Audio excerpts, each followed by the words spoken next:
नमस्कार दोस्तों, एक बार फिर से स्वागत करता हूं आप सभी का आपके अपने चैनल पर। दोस्तों, जैसा कि आप सभी को पता है कि हम लोग कर रहे हैं प्रैक्टिस उत्तर प्रदेश पुलिस और एसएससी जीडी के लिए। दोस्तों, आपको बता दूं कि मेरा ये नियम है कि मैं 25 ही प्रश्न करवाता हूं, परंतु दोस्तों ये 25 प्रश्न यकीन मानिए आपके जीवन को बदल सकते हैं। दोस्तों, ये 25 प्रश्न बहुत ही ज़्यादा महत्वपूर्ण और सारे प्रश्न सिलेक्टेड हैं।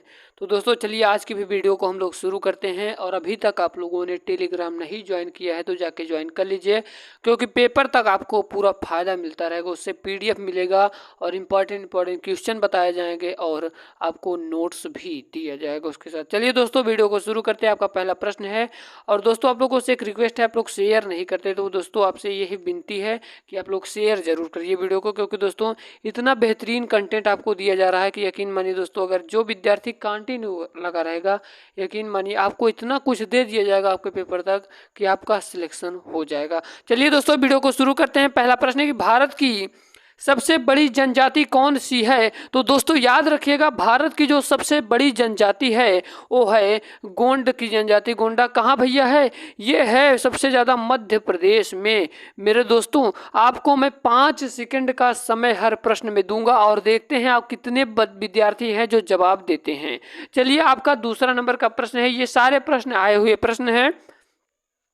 एक निबल कितने बीटों के बराबर होता है? अगर आपसे पूछ ले कि एक निबल कितने बीटों के बराबर होता है तो दोस्तों याद रखिएगा इसका राइट आंसर हो जाएगा ऑप्शन नंबर डी, 4 बीटों के बराबर होता है। आपका नेक्स्ट प्रश्न है, जल्दी से इसका आंसर बताइए, हम आपको समय दे रहे हैं, समय आपका शुरू होता है अब। चलिए दोस्तों हम आपको इसका आंसर बताते हैं कि जादूगोड़ा की खान किसके लिए प्रसिद्ध है?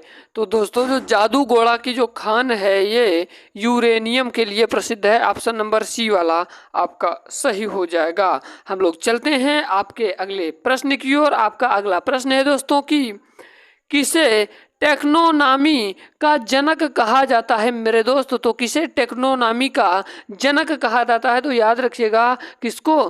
कैरोलस लीनियस को टेक्सोनॉमी का जनक कहा जाता है। ऑप्शन नंबर सी वाला हो जाएगा। आपका अगला प्रश्न है, ये वाला प्रश्न तो उम्मीद करता हूँ ज़्यादातर विद्यार्थी बता पाएंगे। भारतीय क्रिकेट कंट्रोल बोर्ड यानी कि बीसीसीआई का मुख्यालय कहाँ पर स्थित है? अगर ये प्रश्न पूछ ले तो भारतीय क्रिकेट कंट्रोल बोर्ड यानी कि बीसीसीआई का मुख्यालय कहाँ स्थित है? तो मुंबई में स्थित है। अगर पूछ लिया स्थापना कब की गई थी तो मेरे दोस्त 1928 ईस्वी में स्थापना की गई थी। ठीक है, हम लोग चलते हैं अपने अगले प्रश्न की ओर। आपका अगला प्रश्न है दोस्तों कि परमाणु त्रिज्या को मापा जाता है। परमाणु त्रिज्या को मापा जाता है, किससे मापा जाता है? तो याद रखिएगा नैनोमीटर से परमाणु त्रिज्या को मापा जाता है। ऑप्शन नंबर बी वाला सही होगा। आपका अगला प्रश्न है कि सुंदरवन टाइगर रिजर्व किस राज्य में है? तो सुंदरवन टाइगर जो रिजर्व है ये किस राज्य में है दोस्तों? तो याद रखिएगा ये है पश्चिम बंगाल में। ऑप्शन नंबर डी वाला सही हो जाएगा। उम्मीद करता हूँ अभी तक बताए जा रहे सारे प्रश्न बहुत ही ज़्यादा महत्वपूर्ण है दोस्तों, इसको मजाक में मत लीजिएगा। अगला प्रश्न है कि पश्चिम बंगाल कितने देशों के साथ सीमाएं साझा करता है? तो दोस्तों याद रखिएगा इसका राइट आंसर हो जाएगा ऑप्शन नंबर ए वाला 3।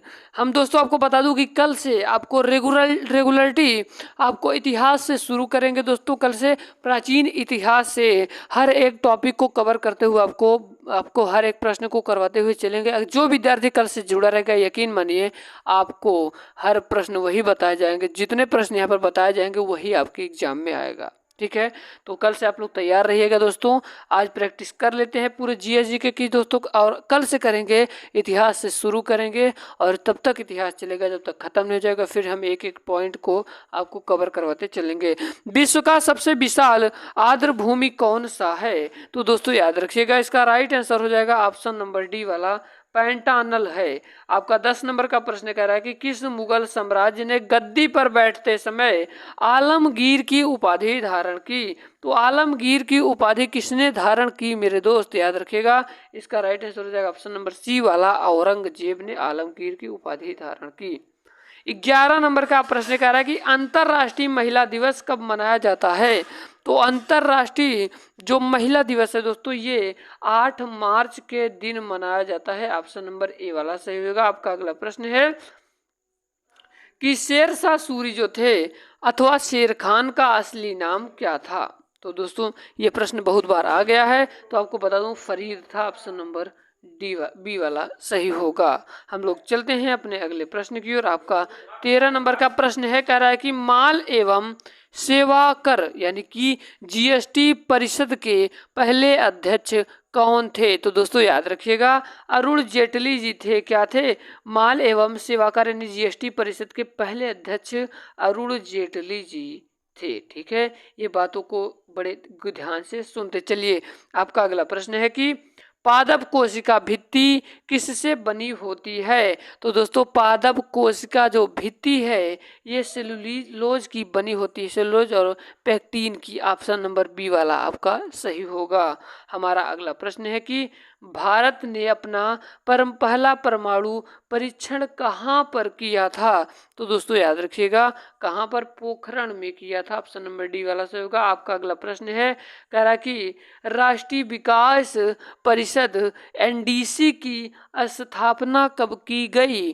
तो दोस्तों याद रखिएगा ये 1952 ईस्वी में की गई थी। ऑप्शन नंबर ए वाला सही होगा। आपका अगला प्रश्न है कि नारियल की छाल का निर्माण किस ऊतक के द्वारा होता है। तो नारियल की छाल का जो निर्माण है ये किस ऊतक के द्वारा ये होता है दोस्तों? स्क्लेरेन काइमा के द्वारा होता है। ऑप्शन नंबर डी वाला सही होगा। हमारा आज का अगला प्रश्न है, कह रहा है कि पाचन के दौरान पित्त की भूमिका क्या होती है दोस्तों। तो पाचन के दौरान जो पित्त की भूमिका होती है ये वसा को पायसीकरण करता है। ऑप्शन नंबर डी वाला सही होगा।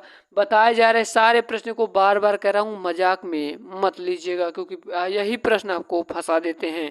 भारत का पहला सुपर कंप्यूटर किसे माना जाता है। तो भारत का पहला सुपर कंप्यूटर परम 8000 को माना जाता है दोस्तों। इसका मतलब राइट आंसर सी वाला होगा। आपका 20 नंबर का प्रश्न कह रहा है कि ना चिपकने वाले बर्तन पर किसका लेप लगा होता है। तो जो ना चिपकने वाला जो बर्तन होता है दोस्तों, आप लोग देखे होंगे कि ऐसी बहुत सारी प्रकार की जो तावे आते हैं उसमें क्या होता है, तेल नहीं चिपकता है दोस्तों, लेप लगा होता है दोस्तों। तो ना चिपकने वाले बर्तन पर किसका लेप लगा होता है दोस्तों? तो याद रखिएगा इसका राइट आंसर हो जाएगा ऑप्शन नंबर डी वाला वेल्क्रो। आपका अगला प्रश्न है जो ब्लैक होता है, निम्नलिखित नदियों में से कौन सी विषुवती रेखा को दो बार पार करती है। तो दोस्तों याद रखिएगा इसका राइट आंसर हो जाएगा जायरे। आपका नेक्स्ट प्रश्न है, कह रहा है कि यात्री इब्न बतूता कहाँ से आया था। तो दोस्तों याद रखिएगा ये आया था मोरक्को से। ऑप्शन नंबर डी वाला सही होगा। आपका अगला प्रश्न है कि 9वीं शताब्दी ईस्वी में निम्नलिखित में से किसके द्वारा चोल साम्राज्य की नींव डाली गई थी। तो दोस्तों याद रखिएगा इसका राइट आंसर हो जाएगा ऑप्शन नंबर डी वाला विजयालय।